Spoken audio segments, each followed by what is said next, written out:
Hey everybody, welcome back to Season 3, Episode 3 of Unsolicited Feedback. I am joined by my co-host today, Fareed Masavat. I am Brian Belfour, founder and CEO of Reforge. And in this episode today, it's just the two of us, but we cover a ton of ground. Everything from the great divide growing between the small set of companies who are truly embracing internal AI transformation to all those that are kind of moving at a snail's pace on it. In addition to that, we talk about the battle for context between OpenAI, Anthropic, and Glean and their moves into the enterprise space. And then we totally flip the script. And we talk about consumer social and this crazy rumor that OpenAI is starting to prototype a social network attached to ChatGPT. We talk about all of the potential strategic decisions behind all of those moves and a lot more. I really hope you enjoy the episode. Before we get to the full episode, I'm sure if you're in product, you always talk about how the number one problem is to understand the customer. And the challenge with this is becoming more important and harder at the same time. As we adopt all of these new AI tools internally, our work cycles are accelerating. That means we have more choices, more decisions, more changes in our customer expectations. So we need to be close to the customer and make those customer-centric decisions. But that's actually getting harder in today's day and age. We're collecting a lot more information from our customers, whether that's from call recordings, emails, user research surveys, to app store reviews, to customer communities. But all of this stuff is spread out across all of these different data silos and tools, and all those tools are owned by different functions inside the organization. That sets up you and your team for this impossible situation, either going and spending expensive time getting manual customer feedback every time, or trying to go through on the great hunt through all of these systems. Well, that's what we call the feedback fragmentation tax. We have more of this information, but we are getting less out of it. And this is becoming a critical problem in the day of AI.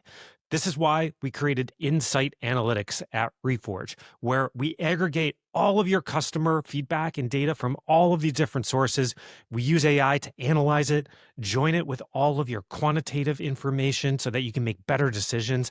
And then we put it straight into the tools you already use, whether that's Linear, Jira, Slack, Confluence, or others. So it's at the fingertips of your entire team. If you're interested in checking out this product, just go to reforge.com. Click that Insight Analytics button, request a demo. I will give you the demo personally myself. All right, let's jump to the episode. The thing that I was thinking about just like an hour ago when I was making my coffee was when we did this first season a couple years ago, we were doing it on a steady weekly cadence. There were a lot of weeks where we were like, oh man, the news is just slow. There's nothing to talk about, all that kind of stuff. And now, like, we don't, you and I both don't have time to do it on a weekly basis. But if we were doing it, I feel like we could do like multiple episodes a week, just given the volume of stuff and the craziness.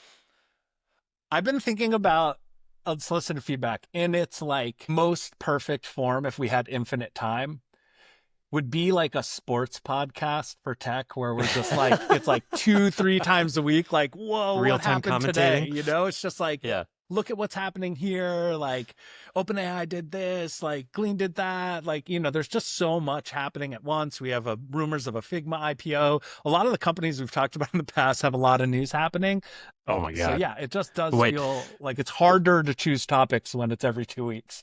But who's the what's his name? Pat McAfee out of the group. Who's going to be that guy? I don't know. I don't think either of us are quite the takesmen, but we'll try. Yeah. I can try and be extreme. I think the big thing that I've been doing, obviously, look, Reforge, just like a lot of people have been, very focused on AI. But I think one of the things that I've been doing a lot is talking to a lot of product leaders in multiple capacities. We launched our first AI product around Insight Analytics. And so I'm talking through a ton through the sales process. But also just like outside of that, related to the courses, as well as trying to understand what teams are doing around these efforts. And one of the things that I'm really honestly realizing is that even though there's so much conversation about this topic, it feels like there is a huge gap between what this small sliver, about 10% or less of companies, is doing around internal AI transformation and everybody else. And that gap is widening in a very accelerating pace. So two very like stark contrasts. And I'm not going to say the company names because I don't want to, because I don't want to. We're not putting people on blast here. Come on. Yeah, absolutely. There are some companies right now where I would say that the amount of procurement, legal, and other items blockades that they have put up is security, especially turning into just pure on crippling slow speed. And I'm talking about things like taking 2.5 weeks to do a turn on a pretty vanilla MSA and terms of service, and these months long process. And look, there's a good set of percent of concerns that are totally reasonable, but honestly, from my perspective, 80% of them are completely blocked. The lawyers and other things have found a new reason to live, and things to charge for, and things to create. It's almost like it's setting the pace. It's almost like those teams are now setting the pace around the ability of adoption. And that is honestly concerning. Versus, I talked to another company, pretty sizable company, probably I would say somewhere between 500 and 750 employees, hundreds of millions in revenue. What they were telling me they were doing was a stark contrast where they have already rewritten all of their job descriptions, all of their performance views around AI adoption. They have a full team purely dedicated to baking off all of the core AI toolings, whether it's an AI development, AI prototyping, these other things to basically accelerate evaluation and adoption. They are doing one-on-one training with each of their team members around these pieces. They have set goals for their expectations around the habits they expect the employees to change by X dates.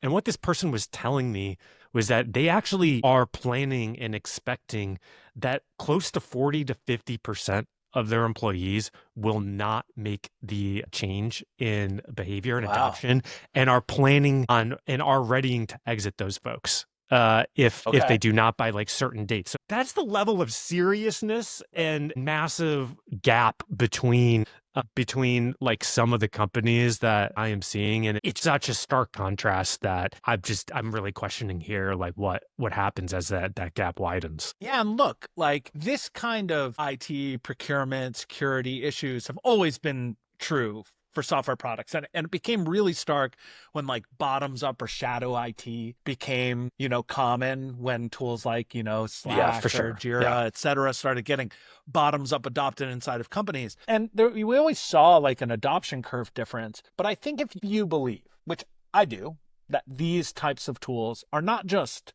2%, 3% improvers of productivity, but rather 10x type improvements, right? The gap between those who are willing to experiment and those who are not is just going to explode. And I think we've talked on this podcast a lot about how this era is different because a lot of incumbent companies have adopted AI products pretty quickly, right? We've seen an assistant in everything. It's not the same as traditional disruption where they're blindsided or don't want to do it. But I do think there's this other side of, are you willing to change the way you work? And are 100%. You willing to take these barriers away that are going to become drags on these organizations? And I think this is, God, if we were doing this podcast more frequently, we would have talked about Toby's memo at Shopify. This totally relates to Toby's memo, 100%. Right. Yeah. And is it possible to shift your whole organization's culture, which I think this requires, because you need every bit of the organization to be bought in, without some kind of top-down directive? Well, not only that, I think the big question I was trying to pin down in my head, and the thing that's kind of going through my head as I talk to these companies, is taking a brutally honest look at who is setting the pace around these initiatives internally. And I think you'd be surprised at where the actual constraints are in the system. And just to be clear, the company that I talked to that was making very aggressive moves, I directly asked them, do you think you're going to have to exit these employees because you don't need them or want them, or because they're just not going to make the behavior change? And the answer was totally the latter. They were like, we have plenty of ideas to deploy these folks at, but if we're going to make a drastic culture change and really go in on this, we can't have 40 or 50% of our employees operating in two different ways. Right. It's like there has to be density around these ways of working. And if we want to make that shift fast and they're not meeting kind of guardrails and things that we have set, then what other choice do we have? Sort of a directive to accelerate what you believe will already be inevitable, which is that the performance of these employees will diverge over time very, very quickly. And so instead of waiting for that to happen, you're sort of saying, hey, Yes. these are the behaviors we need to see. And I think that's important. And look, ultimately, organizations only move as fast as the slowest thing in the pipeline, right? Oh, that's a good point. And so, what is the slowest piece of your pipeline to adoption? And if it's some random process within your organization, that was probably baked 3 or 4 years ago. Exactly. Yeah. That was fast enough in the past, but is not fast enough now. You need to weed those things out and identify what they are. It creates massive advantage for those who are willing to take risk, right? And take those steps forward. Now, look, I've been inside public companies. I've been inside of enterprise organizations with compliance requirements, SOC 2 or whatever they are. There are real constraints to this. But the question is, what is the best way to meet those constraints? And what is the fastest way to meet those constraints to unlock the abilities of your employees and unlock your product? I would say the flip side of that is smaller companies don't meet the same level of compliance and stuff as public companies, and they should use that to their advantage right now. And I think the thing is I'm actually seeing a lot of companies who are not using it to their advantage. So we're both fans of Acquired. They talk a lot about the powers, right? Yeah. And one of the powers that rarely comes up is process power. Process power is the way in which you build being a differentiable advantage. And I think what you're seeing is some companies like Shopify in some respects are saying, hey, process power is going to matter. How we work is going to be a meaningful differentiator, and we need to lean in on it. And if you don't, there's going to be a problem. So we'll see if that actually pans out. Process powers tend to be short-lived, but I was going to just say, I think there's a real advantage here, but the lifespan isn't long. So I do think there's some process power here, because some of the other things that I think need to be put in place, this AI tooling to be effective is dependent on the quality of your internal data systems and other pieces that you can feed it. And so one of the other major initiatives is not just the people and the behavior change, but how are you re-architecting those internal systems in order to take full advantage of this. And I have lots of thoughts on that. Look, I thought Toby's note was good. I have like a blog post brewing around this. It had a lot of the elements that are required to do a big change. And in since he set expectations in it, he gave some specific directives. He created some accountability mechanisms. And we don't know because we're not inside Shopify, so this could possibly be happening. But just reading the note, we're podcasters, we get to say stuff. Yeah. It's okay. He's giving the tops down directive, but it felt a little. I wonder if internally it still feels a little bit too bottoms up. He said some things like you have to learn on your own pace. I think there's probably 3 categories of folks. There's people who are going to do the behavior change, like regardless of the organization. Yeah, regardless of their organization. There's also a set of segment people who need a little bit of help, proactive help, that can make the adjustment. And then I think there's probably a third group that, is probably just won't make the shift, right? And they were mostly in that first group camp. And I wonder if they have internal initiatives on that second camp. I like your point. These things only move as fast as the slowest part of the system. And what is that part of the system? Because right now it feels in a lot of organizations, it's in places that they probably don't think it is. I'm trying to really live this. I realize that it's very easy, especially in leadership type roles, to be like, yeah, we should use AI more. But if you're not doing it yourself, you're not learning, you're not growing, you're not figuring out how things work. And I felt the gap for me was around actual engineering, programming, building products. Because what I'd seen in some of the organizations I work with is I watched a process of prototyping, customer iteration, et cetera, where a product manager was able to build the prototype of a product pretty easily using a bunch of coding tools, get it in front of a real customer, get customer feedback.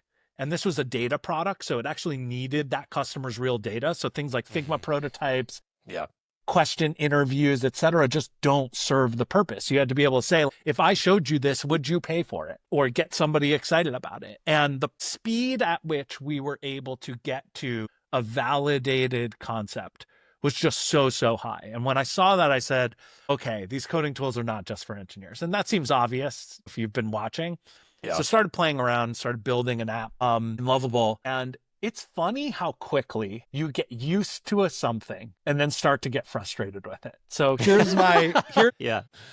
I did in about 4 hours what would have taken me as a mediocre software engineer probably 3 weeks to a month to do. Got the scaffolding together, got a UX together, got it to do complicated stuff, got a prototype of this product running, and I loved it. But every time you type into the agent, it takes a second to think about it, maybe 30 seconds to a minute to do the action. It reloads, you try it again, you find the next issue, you iterate. That iteration used to be put a ticket in Jira, wait for an engineer to fix it and get it back. As soon as it's real time, you immediately see it as a bottleneck in your loop. I think Alexis Ohanian said this on Twitter, and I was inspired by it, but it feels a lot like loading images on the web in like 1997, where I know this thing is amazing and it never existed before, but I am already finding myself frustrated with the speed. Yeah. And I was just thinking about how much speed is going to be a massive, massive, important piece of the puzzle here. Like, not complexity, actually. Like, I think you could have a less good model that's super fast and I would be able to get to better results quicker because my clock speed would be higher. That's at least the way I'm thinking about it. Yeah. The second piece of the puzzle is knowing how code is built helps a lot. It makes a huge difference. And so I'm sure that will change over time, but especially when you hit the edges of anything of medium complexity or higher, you have to give it better instructions, and fix this bug is not good enough instructions most of the time. It needs to be, hey, I looked at it and I think this is where the issue is. So you can still vibe code, as the kids are calling it today, but it's sort of vibe coding with knowledge. I am blown away, though. Like, all of these criticisms aside, the speed at which you can build an idea is like maybe 100x. Like, I don't even think of it as like the coding tools are a 28% improvement, 50% improvement. But for certain use cases, it's the difference between doing it and not doing it. This is an idea I never would have built if it took a month. It's not worth a month. So the explosion of buildable things is a lot higher. It's not just that it's faster or less expensive. It's that the activation energy is lower. And I think that's massive. Yeah. You contrast that with the other dynamic happening in the space, which is all of this disruption of the common growth and discovery channels. So you have a lot more stuff and a lot harder ways to find things. And that's going to create a different constraint in the system. I think in the prototyping space, my two biggest questions, because I've been following it pretty closely, and I'm seeing probably 2 to 4 new ones per month at the moment. Like, I have a list going. Okay. And so my two big questions in this space are, one, what the hell is Figma doing? Right? Like, maybe they're just playing quiet and they're going to launch something amazing, later this year, and they just filed for an IPO. So maybe they haven't been talking about it because they're in a quiet period and all those pieces. But I'm kind of just sitting here waiting, like, okay, Figma probably going to do something, and exactly what is it going to be? And then two, since there's so many of these things, how do these things start to segment and differentiate over time? And the biggest parallel I've been thinking about is like all the website builders that emerged, and the ones that did win or built big businesses either segmented and focused on a specific space. So some focused on e-commerce, for example, some focused on other areas, some focus more on pro users like Webflow. And then two is a lot of these folks built good communities and ecosystems around these tools. And so it'll be interesting to see where this all plays out, because you just take Lovable, for example, and you read the Reddit community on Lovable, and you can see like a lot of the folks there are these new entrepreneurs, 0 to 1 builders building these ideas. So that's one segment of the audience. But as you also talked, you're working with a lot of internal teams that are working with existing products, and they have different needs. Yeah. Well, it's not a fit for that. Yeah. And so there's just going to be interesting ways that all of this segments. And then on top of that, it's been reported that OpenAI is going after Windsurf. Yep. What I've found really interesting is that all of these tools kind of can do this. I tried building the same app in Claude. I tried using OpenAI to generate code and building it myself. I used Lovable, I used Replit, I used a bunch of different things. Yeah. And what I found really interesting about Lovable in that segmentation piece is it's really opinionated, meaning it has like an opinionated view about like what stack you're going to use, what tools you're going to use, and how this thing is built, is made. But because of that opinionatedness, it gets a lot of details right. It can be smart about the details because it's not so horizontal. But that means it limits the set of things it might be able to do. And I find that to be a really interesting set of product decisions that I think have allowed it to be really powerful in certain ways.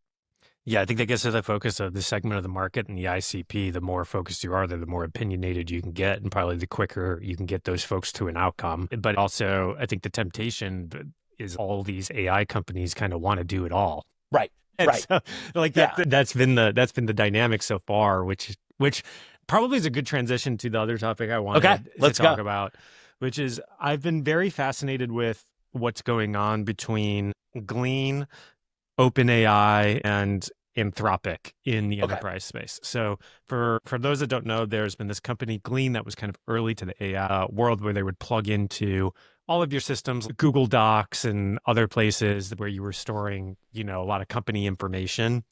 And they layered AI chat and other things on top of it to make it much easier to find things and generate. And they've been kind of a darling of one of these early AI players. I think the last number I saw is they got to 100 million in ARR pretty fast, but it's been a very top-down enterprise sale. They've been doing really well and been raising tons of money, but here comes the horizontal players. OpenAI recently announced that they essentially are releasing the same product in the enterprise space that plugs into all of your different systems.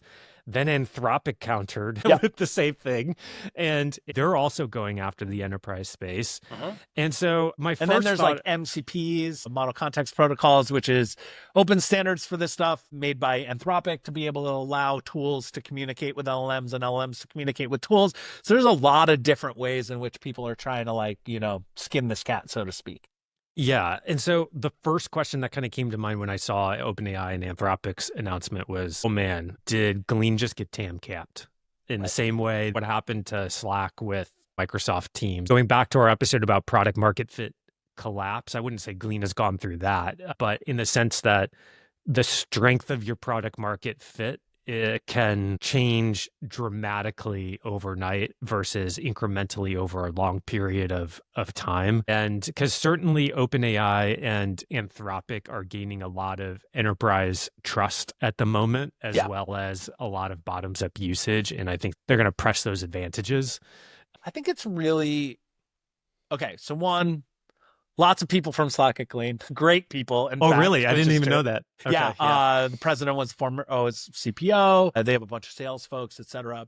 So I'm sure they're thinking about those types of things. I think what's interesting is like Glean has really leaned in on enterprise, right? Like as far as I can tell from what I'm seeing from the outside. And there's a lot to that. To talk about the topic we started with, which is like, how do you get it deployed? How do you get it working? How do you get a pilot together? How do you go through procurement? How do you manage the sales cycle? How do you convince a Fortune 500 to use your product? And they're hyper-focused on that. And let's play the case, like how will Glean win, right? Is that really matters. That it matters a lot. Like the Lovable example, the details matter because you focus on this specifically. And you're building for these use cases inside of a workplace about document, retrieval, about question answering, about workflows, that they will be able to innovate on the things that those companies care about more quickly because they are hyper-focused on those sets of use cases.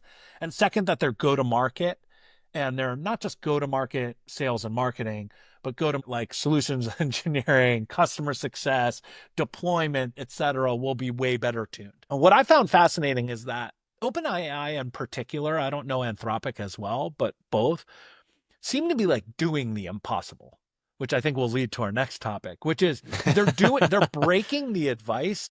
Oh, 100%. Don't do consumer and small business and enterprise. They are like trying to, and developer, like they are doing the four of the things that each individually are very, very hard. And I normally would say like, no, the enterprise focused organization is going to win because they are focused on the enterprise. They're going to build the features that matter more quickly. They're going to respond to customer feedback more effectively. They're not distracted. But again, this is the quicksand problem we've talked about on previous podcasts. I don't know if that's still true. So I think there could be a meaningful TAM cap there, but I do think they benefit from one thing, which is interoperability.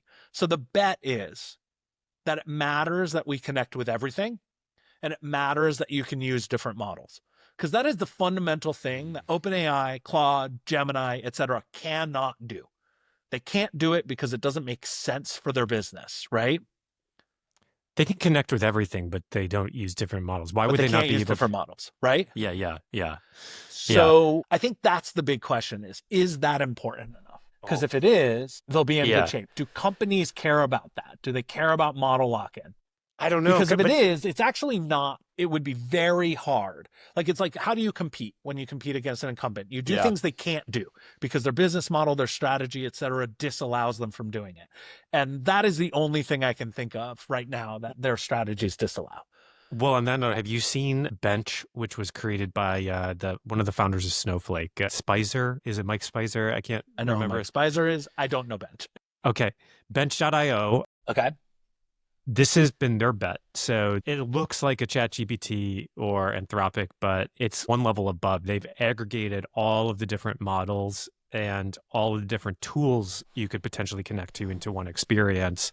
And so right now, like in my workflows, I kind of go through this process. I understand the different tools and the different strengths. And I'm like, if I'm trying to do this task, I'm kind of doing a match in my head of, okay, I'm going to go use this model for this specific task. And I think their bet has been, their hypothesis is that they just automatically select the right model and the right tool to use rather than people doing that on their own. So it's a similar style bet. The thing that the higher, so to complete the story, so in counter to the OpenAI moves and the Anthropic moves, Glean then launched essentially this platform on top.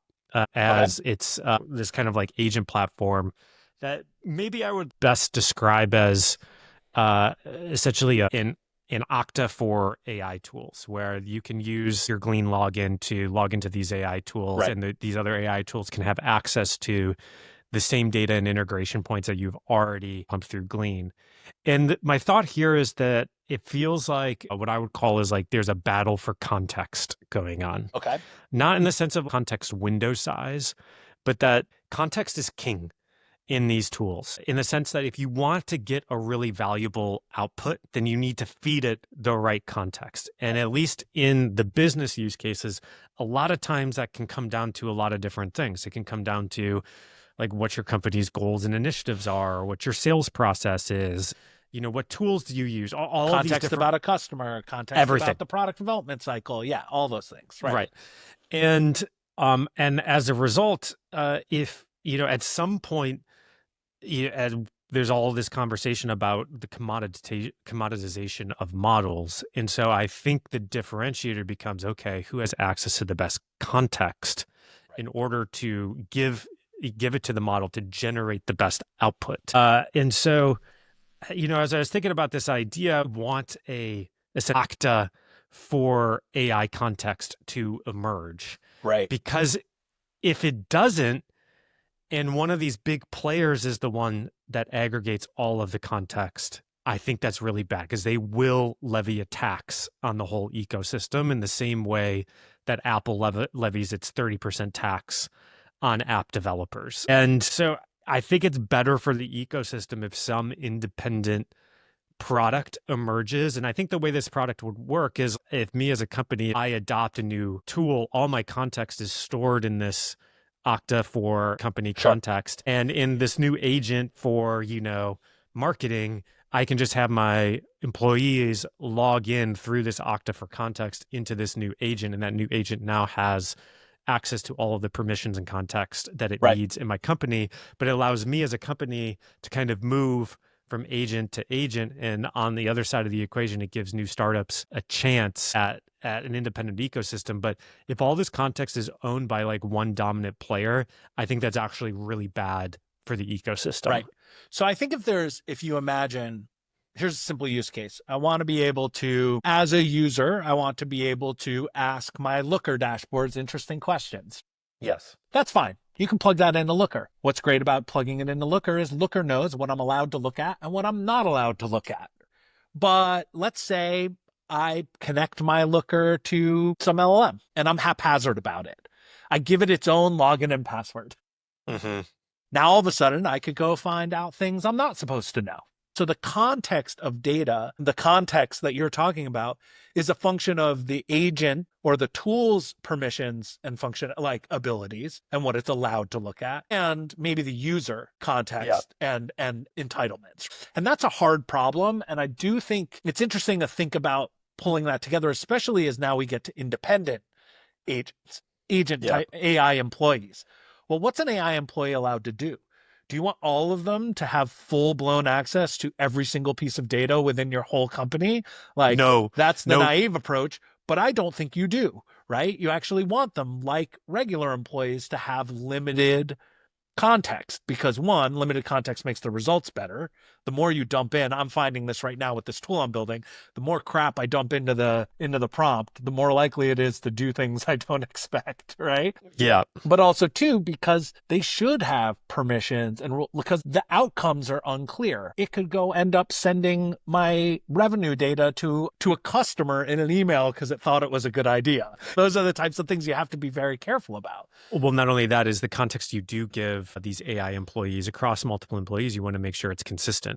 Right. And that's the problem today. Like what's happening is everybody's manually uploading this context on their specific tasks, and it can be different across people inside the organization. And if you give it different context around the same thing, you're going to get different outputs. And so an example of that was internally at Reforge, we recently had an offsite, and one of the product leads was showing me some of the things that he had set up around his work and some of the context that he had given. And of course, some of the context that he had given it was some definitions of our target buyer and target audience.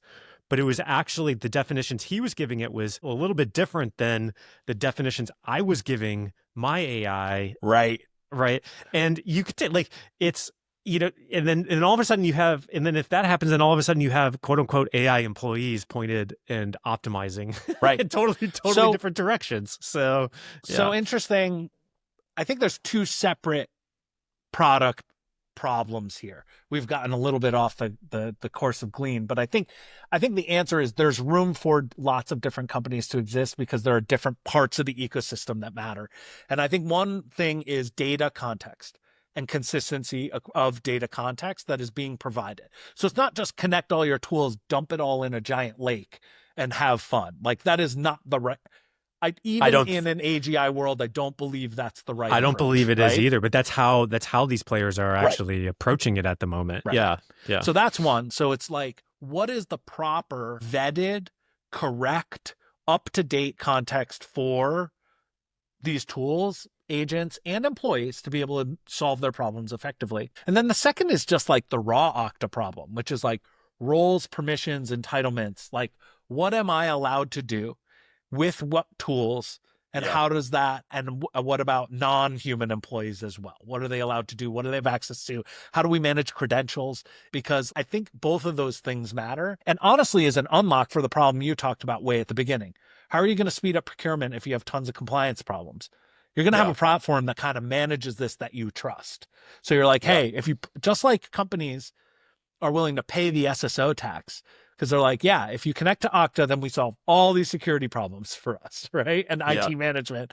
I think the same will be true for other forms of data for AI tools. So there's some product pitches for some people. I was thinking about this as like, if I wasn't running Reforge right now and I was going to go try to create a product around this, like what the big problem would be. And I think the big challenge is that with a product like this, you have essentially a marketplace ecosystem product. So I could build the product that is the single source of truth, handles permissioning, all of that kind of stuff. But I need something on the other side of the equation. I don't think a company just adopts it just because of that. There has to be some other value, some other carrot for me to adopt that piece of the equation, which helps me get customers and then gets the rest of the ecosystem to integrate to me and logs in through. And Okta's in a pretty good position to solve this problem since they're so integrated, though. I don't really know anything about their AI strategy, and I haven't really seen anything from them, but I don't know. But that's also why I think, unfortunately, the horizontal platforms at the moment are in the best position to solve this, because they already have the distribution, the adoption, and all that stuff on the other side of the equation. So if they then have this other product that says, hey, like, want your employees always using a similar set of data according to your permissions and like all that kind of stuff, the value is there for them to adopt it. So maybe this is a good transition point to your previous point of they're doing everything, and let's do a total 180, go from enterprise to consumer social, and this report that OpenAI is trying to build a social network. Yeah, so I'll give an overview. The Verge, I saw it on Tech Meme first, but The Verge recently published an article by Kylie Robinson and Alex Heath saying that OpenAI is building a social network. So internal, prototypes, early stages, building an X-like social network. I think there's two pieces of this that are interesting. One I don't want to really get into, and one that I think is worth getting into. The one I don't want to get into is like the feuding of CEO billionaires around their different products. Elon trying to buy OpenAI, Sam quipping about it. Yeah. OpenAI is building a social network. I don't think this is just a FU play because a bunch of, rich people with resources want to like get in each other's pools. I don't think it's that. I think there's more to it, or at least I'd like to hypothesize about why you would do this. Models need context, as you described. And one of the things that's hard to get context on is what's going on right now. And social networks are a great way to do that. I think a lot of them have started pulling back on what they're willing to be publicly scraped for free. We're paying Reddit. X has shut it down, I think. Meta has their own data. So I think that's one question. How do I get a pulse on like the state of the world, and not just news, but culture and memes and ideas? So I think that's one piece, is more data in a world where I've scraped all the available data on the internet. And then the second why, which I don't have an answer to of how they would do this, is none of these products have traditional network effects. They have data network effects, but they don't have human-to-human network effects. And would adding a social network layer to ChatGPT be either defensive against the players like Grok and Meta that have them, or offensive, meaning I'm able to create real network effects and buy-in that I would keep using it because it's where the memes get shared. Those are my two angles right now. I'm curious to hear your reflections on each of them. Well, and whether you have other thoughts on why you would build this.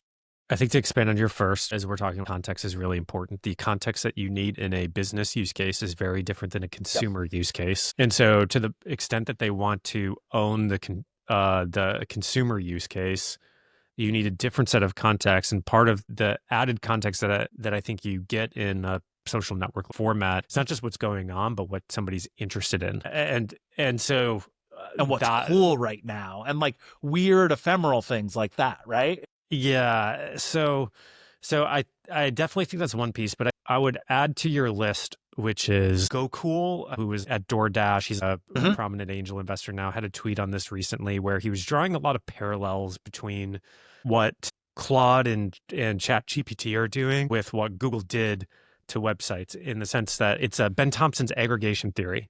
They are trying to aggregate the point of engagement. And if they're able to aggregate the point of engagement around AI usage and in AI generation, then that ends up being the most powerful piece. Now, GoCool extended that to, if they do aggregate the point of engagement and habit around this stuff, does something like ChatGPT Enterprise do what Google did to websites to like SaaS companies? Because they're aggregating the point of engagement away from the individual SaaS company. Whereas like right now, we go to each individual tool to engage in individual things to, okay, well, actually, I'm just going to go to ChatGPT, and that's where my starting point is for any of my type of work. And then maybe I go into the tool, just like in Google, I might go into the website. Right. And I thought that was interesting. It was an interesting analogy. What's that look like on the consumer side? So there's like the search set of use cases, which I think already are being aggregated, right? It's slow, but it's happening. And then there's like the human social use case. I'm sure there are others buying things that still aren't aggregated, but what's the play? What does it look like? What would a chat GPT or OpenAI social network look like? And what's the hook? Why would I choose it other than I don't like the CEO of this other company, which seems to be why people choose social networks now. I don't know because at least what the article said, which I don't know if I really believe, all the content would be AI generated. And I question whether people actually to consume that. The more AI generated stuff that comes out, I think people are pushed towards more of a desire of content that has a real insight or opinion or brand from an individual. It's the whole people follow people equation. I don't know, like as a consumer, certainly if the content is like AI generated LinkedIn comments, I want nothing to freaking do with it. I want nothing to do with it. Yeah. There are like two yeah. axes of differentiation for social networks. They tend to be sort of related. One is what is the content type that is the primary interaction form. So like TikTok had these short videos that became enough different that people were excited about it and adopted it, even though there were large existing social networks. And the second is the structure of the follow graph, basically. Am I following topics, professional, known in the world friends? And those things are sort of related because Instagram being photos means I tend to follow things I think are interesting visually. So it tends to be, but also my friends, Twitter is news and sort of one-to-many following type thing. So what are the either unique content types or dimensions of network design that would be different? I don't know because you were OpenAI. I think one is like how you find things. Maybe topic-oriented following actually works because it's LLM driven. But I think any of the social networks could do that. It's not just like follow a hashtag. Follow, and they already are. Like my right bar on X or whatever is already like stuff that's happening in the world, sort of okay, summarized, etc.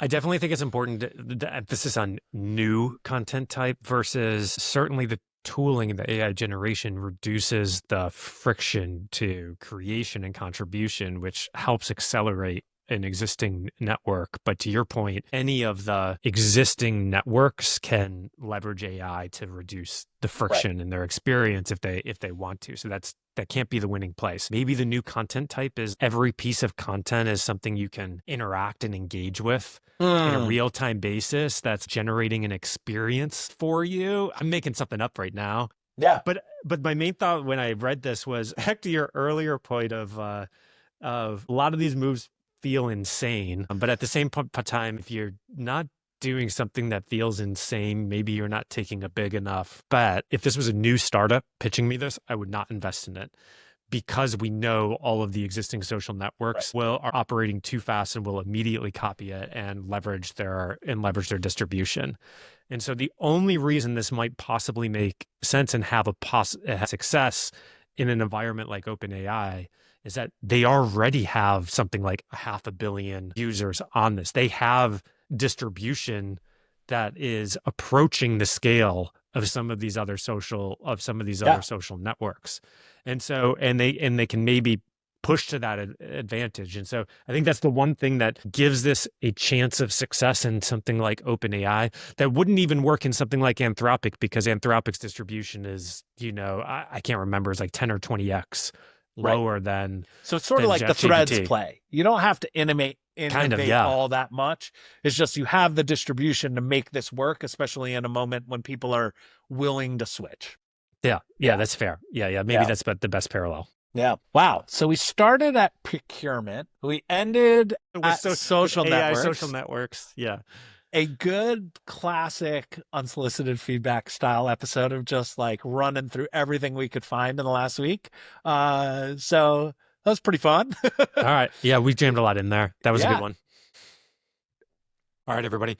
We hope you enjoyed that episode. If you did enjoy it, we ask you to do just one of a couple things. Either one, give us a shout out on LinkedIn so that we know that you listened to the episode and what you liked. And two, make sure to subscribe in your favorite podcast player. Those both things give us a signal on how much we should be doing these episodes and on what topics. So please give us that feedback. In addition, if you're interested in all of the AI products that we are launching for product teams that are trying to become AI native, go check out reforge.com. Would love to give you a demo of a bunch of our new products soon. Thanks, everybody. Talk to you soon.